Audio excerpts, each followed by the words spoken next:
Guess what? You're all going to die in 7 days. Look out for a phone call coming very soon. How are you guys doing? My name's John, so let's talk about rings.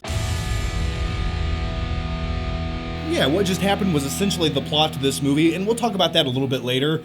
In this movie, a woman finds herself stuck with 7 days to live after watching the infamous videotape that kills you. And by videotape, I mean zip drive. Because in the new movie Rings, they had to take that really cool concept of watching an old dingy VHS video that has tracking issues. There's just something about static noise and tracking on an old VHS tape that it still scares me. So they did away with that entire concept, and now everyone watches this video on zip drive or via email. And there's just something about that really took me out of the movie. And then in a quest to save herself, we embark on a convoluted mystery that pretends like the second Ring movie never existed. Now, before I continue on talking about how bad this movie is, I first wanted to briefly mention I really enjoyed the 2002 remake of The Ring. For me, it was probably one of my favorite horror films of the last 20 years. It was very streamlined, well acted, well directed, and the visuals in that movie still...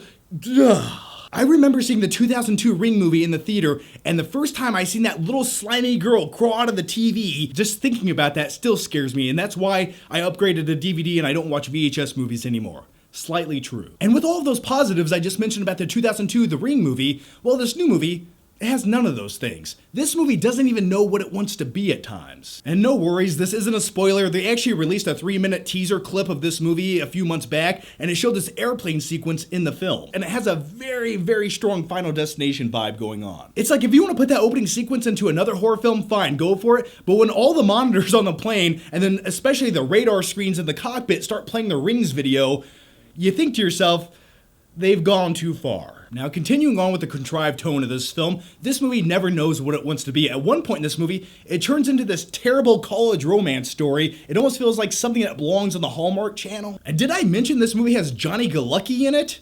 Yeah, Johnny Galecki's in this film. I'm gonna say his name one more time. Johnny Galecki. And in this movie, he plays a college professor who starts up this very odd social experiment after watching the videotape himself, where college students watch the videotape of The Ring. And this is a huge subplot of this film, and I thought the movie was gonna go this direction and stay there because that could have been interesting. But nope, after a few minutes of this terribly explained and terribly executed subplot, they start going another direction. Now, I have a few theories about this. Originally, this movie was supposed to come out in October, and now it's being released in February. I almost felt like they went back in and did some reshoots to make some subplots or add something to this movie. And it almost feels like this entire middle portion of this film, this subplot where he has a social experiment, it feels like that was tacked in to the movie. And as far as the continuity of the Rings film, it's all over the place. I didn't know if this movie took place during a week or 7 months. Now the biggest question is, this is a horror film, is it scary? And I would say there are a few eerie moments throughout the film. For example, there's this one visual where the camera's panning in and you see this basement door in the darkness and it's being knocked on from the other side. I thought that was pretty terrifying. And there's another very subtle small thing in this film where you see a doorknob slowly churning. And I enjoy things like that. I think subtleties in horror films are what make them scary. But in this movie, when it comes to subtleties, they take all that and they just flush it right down the toilet. Now, one of the most iconic things about the Rings franchise is that old videotape. You see the pictures of the well, you see the little girl, you see the creepy lady turning away from the mirror. But in this film, you as the viewer in the audience will see that same video probably about 97 times, and I'm not exaggerating when I say that. Throughout the movie, they showed it on people's iPhones, on zip drives, on computer monitors, they projected up on walls, you see it on TVs, and when you oversaturate a movie with that creepy small little element that's supposed to be terrifying, well, after you see it 97 times, it really doesn't have the same effect anymore. Now, this movie also stars Vincent D'Onofrio, and his character in this film has a very small role, but he had the same mannerisms and speech patterns as the character of the Kingpin that he plays in Daredevil, and I found that a little bit distracting. And as far as the acting ability and all the characters in this film,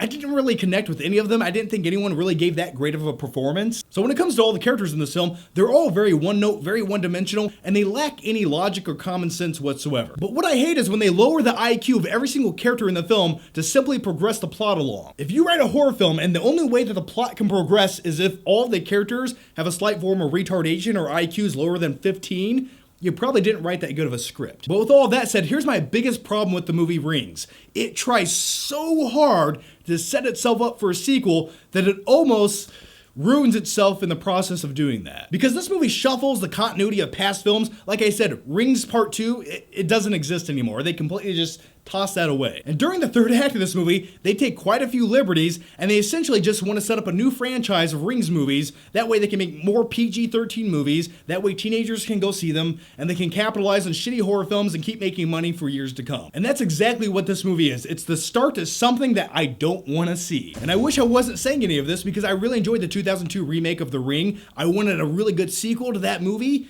but this movie just doesn't deliver on anything that I liked about the first movie. Now, before I give you my grade, I do have a few positives about the movie. I thought as far as the cinematography goes and some of the visuals, it overall was a nice looking movie, and it definitely kept up with that gloomy, rainy vibe of the other Rings movies, so I was happy with that. But this movie's a contrived mess. It turns into a shitty romance movie, a mystery, a thriller, a science experiment. It turns into Don't Breathe for about 3 minutes during the movie. I couldn't get into it. It was boring. It felt too long, so I'm gonna give the movie Rings a D. That's my take on the movie Rings. Now here's my question to you guys, and let me know down below, what did you guys think about this movie, or what is your favorite horror film remake of all time? And very quickly before I go, I wanted to thank everyone who joined me on Patreon this month. It's where I do giveaway contests, special Q&A videos, private video messages, all kinds of good stuff. I'll put the link to my Patreon down below if you want to check it out. But either way, thanks for watching, guys. As usual, make sure you subscribe. That way, I can see you next time.